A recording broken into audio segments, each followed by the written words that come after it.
आईके गुजराल। गुजराल साहब जो है बहुत अच्छे राजनीतिक थे।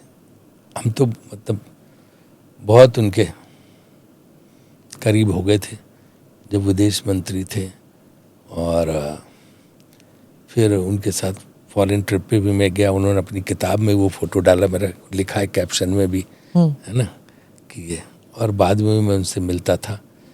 तो 2-3 चीज़ें, तो काबिल थे, पढ़े लिखे थे, और दूसरा इंडिया पाकिस्तान रिलेशंस को लेके बहुत सेंसिटिव रहते थे। काफ़ी इम्प्रूव करने की कोशिश करते थे कि कैसे दोनों के रिश्ते सुधरे। और तीसरी ये थी कि मतलब एक समझौतावादी, सबको सहमति पे लाना, इस मतलब ये जैसे होता ना कि एक्सेप्टेबिलिटी अच्छी थी उनकी, इसलिए प्राइम मिनिस्टर बने वो।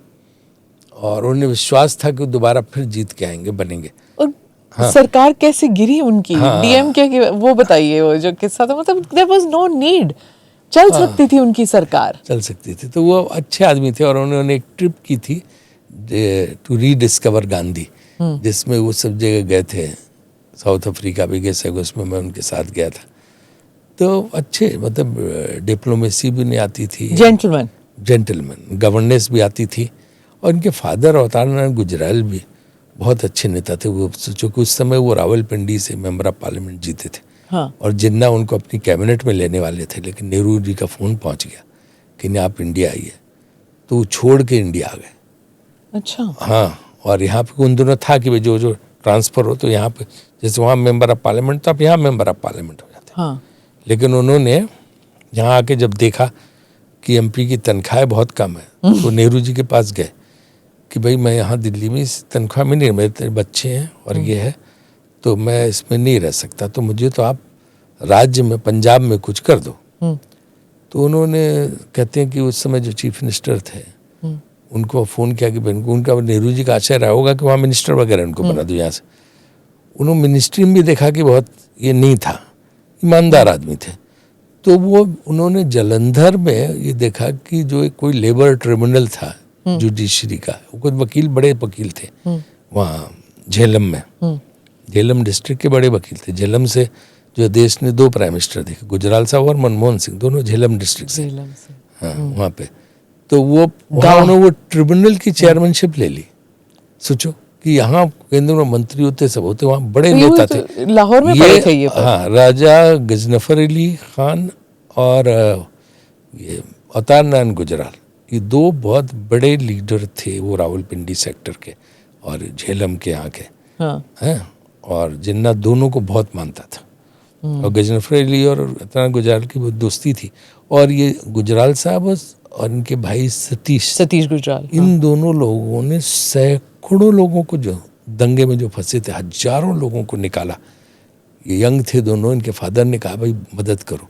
तो ये रोज जो है 10-10 बार ट्रक लारी लेके आते थे, इधर से उधर से सिख और हिंदुओं को लेके इधर छोड़ते थे, इधर से मुस्लिम्स को लेके उधर पहुंचाते थे। बहुत काम किया लोगों ने उस समय पार्टीशन के वक्त। तो बहुत बड़ी फैमिली थी। और इनकी जो मदर है, उनका भी बहुत बड़ा रोल है। उन्होंने जो नारी निकेतन बनाया, उन महिलाओं के लिए है जो बेचारी। एंड अनफॉर्चुनेट थिंग इज कि आज के बच्चे जो हैं, जो सोशल मीडिया जनरेशन है, वो सिर्फ गुजराल डॉक्ट्रिन के बारे में बोलते हैं कि वो गुजराल डॉक्ट्रिन भी आजकल लोगों को नहीं पता कि क्या है कि पाकिस्तान। बट ये जो है बहुत बड़े इस बात के पक्षधर थे कि भारत पाकिस्तान दोस्ती होनी चाहिए, जबकि पार्टीशन के शिकार थे। इसके बावजूद he was victim of politician, ये और कुलदीप नैयर सब, लेकिन ये इसके बावजूद they were for the friendship with Pakistan. That's true. हाँ, मेनका गांधी, आपने इनको इंटरव्यू किया? मेनका गांधी जरूर किया होगा, पार्लियामेंट में तो थी, मिलती रहती। हाँ, उनको मैं देखता था। ये बात सही है कि वरुण गांधी अब कांग्रेस में आएंगे वापस? ये आज हमने तो अखबारों में पढ़ा है, बाकी मैंने तो ऐसा कुछ सुना नहीं है। हाँ, वो तो ये she has almost retired from politics, है ना? हाँ, लग तो रहा है ऐसे। इस समय एमपी नहीं है मेरे ख्याल से। और लेकिन मैं इनका जी जो चीज है मुंह पे सच से तुरंत मुंह पे कह देंगे। यही कारण था दैट मतलब इतने साल पॉलिटिक्स में रही in spite of being a मुंहफट, वो बहुत बड़ी बात है। पूरी बात एकदम से सामने जो बातें कहेंगे, कुछ चीजों का इनका है, जैसे animal, she is animal lover, तो उस मामले पे कोई कुछ कहे वो पूरा स्टैंड लेंगे, डजंट केयर कि पार्टी कौन लाइन पार्टी क्या क्या है, करी, लोग क्या कह रहे हैं, बट वो स्ट्रिक्टली उसी लाइन को, तो she will always stick to her principles. Mulayam Singh Yadav भोले भोले बाबा, जो जैसा इसने समझा दिया समझ गया, तो फिर उसी पे नेताजी अपना हाँ मानते थे। वो जो है ना, उनको लोग समझा के और ये मतलब पटाखे कुछ भी करा लेते थे, कोई भी फायदा ले लेते थे, बट ये सही है कि खुश हो जाते थे। कि एक दौर था जब गुजराल साहब का नाम उठा, जब देवेगौड़ा का नाम उठा, तो मुलायम सिंह का नाम भी था कि ये शायद प्रधानमंत्री बन जाए, होता नहीं नाम वगैरह होगा, लेकिन मुलायम सिंह ने कभी सीरियसली प्राइम मिनिस्टर बनने की कोशिश नहीं की। ये बात सही है, वो मेरे ख्याल से मुख्यमंत्री को ज्यादा बड़ा मानते थे पद को, है ना, उन्हें मुख्यमंत्री बनने में बहुत अच्छा लगता था, और रक्षा मंत्री रहे, अच्छा है, मतलब आए रिश्ता, कभी उन्होंने प्रधानमंत्री बनने की ना कोशिश की, ना मुझे लगता अंदर से उनकी कोई इच्छा थी कि प्रधानमंत्री बने। हाँ, पर लोहिया विचार उन्होंने हाँ, लोहिया वाला उनका हमेशा से रहा। हाँ। और ऐसे आदमी थे कि अगर आप जो है ना, जैसे पुरानी राजनीतिक होते हैं कि आप लाख उनके खिलाफ रहे, लेकिन अगर जाके आपने सामने अपनी बात कही, माफी मांग ली और कोई काम कहा, तो तुरंत कर देते थे। अच्छा, दिल के बड़े थे।